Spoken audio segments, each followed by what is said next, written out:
Meus irmãos, graça, misericórdia e paz do Senhor Jesus os sejam multiplicadas. Nós vamos seguindo aqui expondo as bem-aventuranças. Eu quero convidá-lo mais uma vez a tomar a sua Bíblia e acompanhar a leitura daquilo que está registrado no Evangelho de Mateus, capítulo 5, verso de número 9. Veja comigo, abra aí a sua Bíblia, Mateus capítulo 5, verso 9. A palavra de Deus nos diz assim: Bem-aventurados os pacificadores, porque serão chamados filhos de Deus. Quero convidá-lo agora a um momento de oração, suplicando a Deus que pela obra e poder do Espírito ilumine os nossos olhos e o nosso coração para compreendermos a sua santa e bendita palavra. Feche seus olhos, curva a sua fronte, vamos orar ao Senhor. Meu Senhor, em nome de Jesus, abra os nossos olhos para compreendermos as maravilhas da Tua lei. Ajude-nos, meu Senhor, por amor de Jesus, Teu Filho, por seu sacrifício perfeito, eterno e suficiente a compreendermos aquilo que lemos há pouco, dando-nos a instrução para que a nossa vida seja segundo o padrão da verdade, para que Cristo, nosso Redentor, seja exaltado e glorificado em nós. Por Ele nós oramos, meu Senhor. Amém.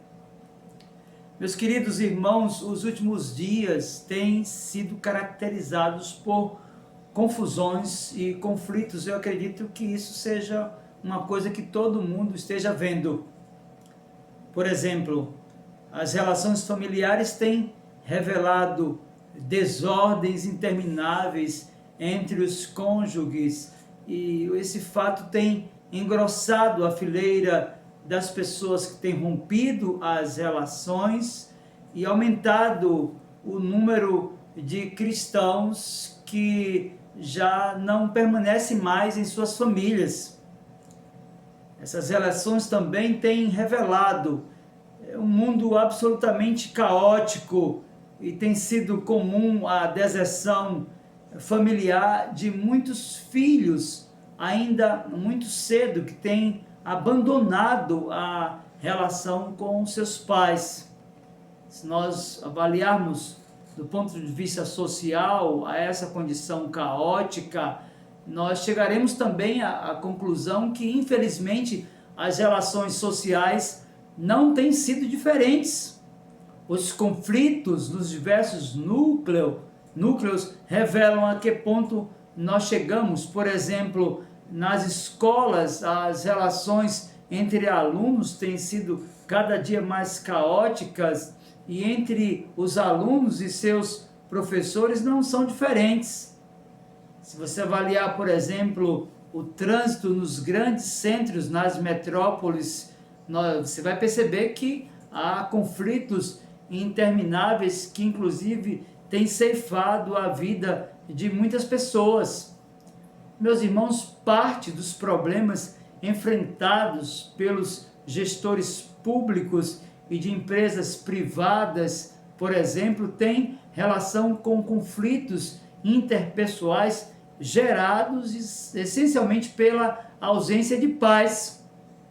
Se você avaliar, por exemplo, o ambiente virtual, você chegará à triste conclusão que as redes sociais, por exemplo, tornaram-se insuportáveis, já que o nível de violência verbal chegou a uma condição que nós podemos definir como intolerável. De fato, meu querido irmão, nós estamos vivendo em um mundo caótico que revela a ausência de paz nas relações. Nós olhamos para o texto que lemos, Mateus capítulo de número 5, verso de número 9, a chamada sétima bem-aventurança, e vamos perceber que ela é um chamado à paz. O Senhor Jesus afirmou que são bem-aventurados os pacificadores. É importante lembrarmos que o princípio para a interpretação desta bem-aventurança segue aquilo que já vimos em outras exposições, quando o Senhor Jesus define como felizes, aqui especificamente os pacificadores. É importante então, de posse da leitura de Mateus capítulo 5, verso de número 9, avaliarmos uma concepção etimológica da palavra que nos interessa interpretar nesta bem-aventurança. A palavra grega traduzida aqui por pacificador é uma palavra que indica alguém que ama a paz. Inicialmente, meu irmão, é necessário compreender, como afirmou, por exemplo, John Stott, que a pacificação é uma obra divina, pois paz significa reconciliação, e Deus é o autor da paz e da reconciliação. Na verdade, exatamente o mesmo verbo que foi usado aqui nesta bem-aventurança, o apóstolo Paulo aplicou ao que Deus fez através de Cristo. Meus queridos, através do nosso Senhor Jesus Cristo, Deus se agradou em reconciliar consigo mesmo todas as coisas, fazendo paz pelo sangue da cruz do nosso Senhor Jesus Cristo. E o propósito de Cristo foi que dos dois, ou seja, dos judeus e dos gentios, criasse em si mesmo um novo homem, fazendo assim a paz, como ensinou o apóstolo Paulo. Portanto, meu querido, quase não nos surpreende que a bênção particularmente associada aos pacificadores é que eles serão chamados filhos de Deus, pois estão procurando fazer o que o seu Pai Celestial fez, ou seja, amando as pessoas com amor dele, como o Senhor Jesus tornaria explícito, e os evangelistas registraram isso como verdade. Nós também, embora em escala menor, vamos descobrir que fazer paz é um empreendimento de um custo muito grande. Nós percebemos isso na vida do Senhor Jesus Cristo e percebemos na vida daqueles empreendedores da paz, daqueles que, efetivando uma aliança com o Senhor Jesus, estão imbuídos do propósito de fazer e promover a paz. O teólogo William Hendrickson afirmou que aqui é impetrada uma bênção sobre todos aqueles que, tendo recebido para si mesmos a reconciliação com Deus por meio da cruz, agora procuram, por meio de sua mensagem e também da sua conduta, ser instrumentos para comunicar este mesmo dom aos outros. Por meio da palavra e do exemplo, estes são definidos como pacificadores, aqueles que amam a Deus, amam uns aos outros e até mesmo aos seus inimigos, também promovem a paz entre os homens. Avaliando etimologicamente o termo pacificadores, o reformador francês João Calvino, aquele que é definido pelos historiadores como o grande sistematizador do pensamento reformado, afirmou que esta palavra tem sido comumente mal interpretada. Ele está falando exatamente da palavra pacificadores. Ele diz que ela tem sido interpretada como significando pacífico, enquanto um sentido muito mais forte está em vista. Então ele diz, um homem pode sim ser pacífico sem ser um pacificador, ou seja, sem procurar fazer a paz com os outros. Ele diz que a palavra é composta, paz combinada com fazer. Para evitar ambiguidade, nós devemos nos centrar no sentido natural do texto, que é o de cultivar a paz em qualquer lugar que estivermos.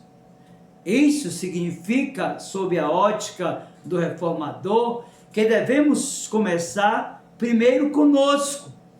De qualquer maneira, como poderia qualquer um de nós fazer paz e acalmar problemas e disputas quando estas ocorrem, a menos que lideremos os conflitos, por exemplo, com o nosso exemplo? A ideia aqui é que, a partir de nós, a partir do nosso interesse da pacificação, a partir da nossa firmeza em promover, através de todos os meios, promover a pacificação, as relações que estão no nosso entorno sejam pacificadas também. Para Matthew Henry, o que está em jogo aqui, meus queridos irmãos, primeiro é uma disposição pacificadora. Assim como para criar uma maneira ou uma maneira de mentir, é necessário ter a inclinação à mentira e ser viciado nela, também para fazer a paz é necessário ter uma afeição forte e sincera pela paz. Significa amar, significa desejar e deleitar-se com a paz, incorporá-la à essência do nosso ser e estudar maneiras para estar em paz. Em segundo lugar, Matthew Henry vai afirmar que aquilo que o Senhor Jesus quer ensinar nesta bem-aventurança também tem uma relação com uma conversa pacífica. E ele diz: habilmente, até onde for possível, preservar a paz, que não deve ser rompida, e recuperá-la, caso seja rompida, deve ser o nosso papel. Neste caso, será necessário ouvir as propostas de paz conosco e estarmos preparados para fazê-las também aos outros. Onde houver distância entre irmãos e vizinhos, por exemplo, fazer tudo o que for possível para diminuí-la e ser o reparador das possíveis trincas. Fazer a paz, meu querido irmão, às vezes é de fato um serviço ingrato, e o que cabe àquele que tenta reconciliar dos lados é sofrer muitas vezes golpes de ambos.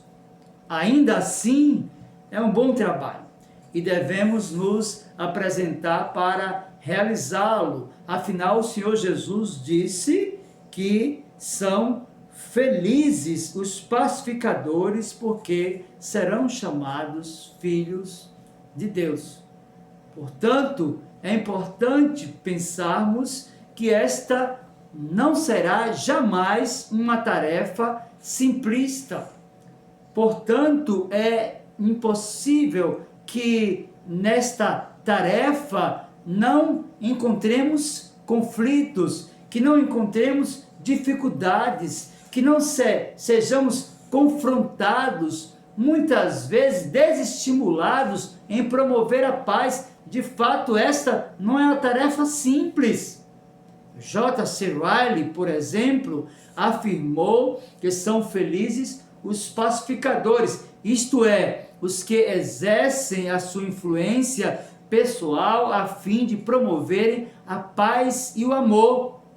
Então ele vai dizer, tanto em particular quanto em público, em casa, ele diz, ou no estrangeiro. Ele afirma que são os que se esforçam para que todos os homens se amem mutuamente, ensinando aquele evangelho que diz, o cumprimento da lei é o amor, citando então Romanos capítulo 3, verso 10.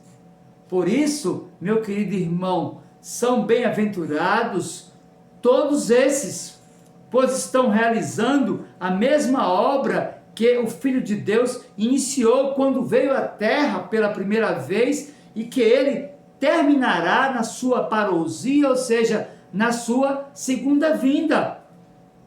É importante, então, de posse desta bem-aventurança, não diminuirmos as implicações na vida daqueles que querem ser pacificadores, da vida daqueles que, de fato, compreenderam o desafio de serem felizes por estarem cumprindo aquilo que o Senhor Jesus definiu e ensinou aqui aos seus discípulos, quando disse: bem-aventurados os pacificadores, porque serão chamados filhos de Deus.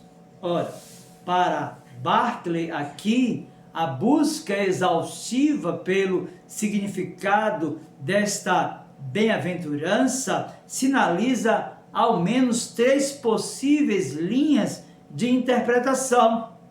A primeira é que alguns sugeriram que, sendo paz tudo aquilo que contribui ao bem-estar humano, pacificador é o homem que busca de todas as maneiras possíveis fazer com que o mundo seja um lugar onde todos os homens possam ser felizes. Segundo, a maioria dos primeiros eruditos da igreja interpretavam esta bem-aventurança em um sentido puramente espiritual e sustentavam que seu significado era: bem-aventurado o homem que faz a paz em seu próprio coração e em sua alma. E em terceiro e último lugar, há um outro significado aqui da palavra paz, ao qual os rabinos judeus, por exemplo, davam ênfase e que quase com certeza é que o Senhor Jesus tinha em mente ao pronunciar esta bem-aventurança. Os rabinos, no ambiente do judaísmo, sustentavam que a tarefa mais elevada que qualquer homem podia realizar era o estabelecimento de relações justas entre seus semelhantes. Isto é o que o Senhor Jesus quis dizer. Há pessoas que sempre são o centro dos conflitos, de tormentas e de muitas lutas. Há pessoas, meus irmãos, que em qualquer lugar que apareça serão vistas, implicadas em disputas ou sendo a causa de lutas com outros. São pessoas briguentas. É importante que se diga que, de fato, há pessoas desse tipo espalhadas em toda a sociedade, bem como nas igrejas. Por outro lado, meu querido irmão, graças a Deus, há pessoas em cuja presença a inimizade não pode prosperar, que salvam os abismos, fecham as brechas e adoçam a própria amargura. Essas pessoas fazem a vontade de Deus, pois o plano de Deus consiste em estabelecer a paz entre o homem e Deus. Estabeleceu a paz com o pecador quando, por meio do Senhor Jesus Cristo e do seu sacrifício, o justificou do seu pecado.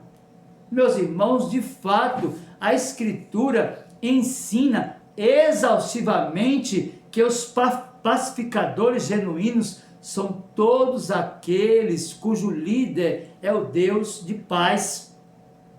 Paulo, escrevendo aos Coríntios, na sua primeira carta, capítulo 14, verso de número 33, diz: porque Deus não é de confusão, e sim de paz. Meus queridos, nós devemos lembrar do valor daquelas pessoas que aspiram viver em paz com todos os homens e lembrarmos aquilo que o autor da carta aos Hebreus registrou no capítulo 12, verso 14, quando disse: segui a paz com todos e a santificação, sem a qual ninguém verá o Senhor.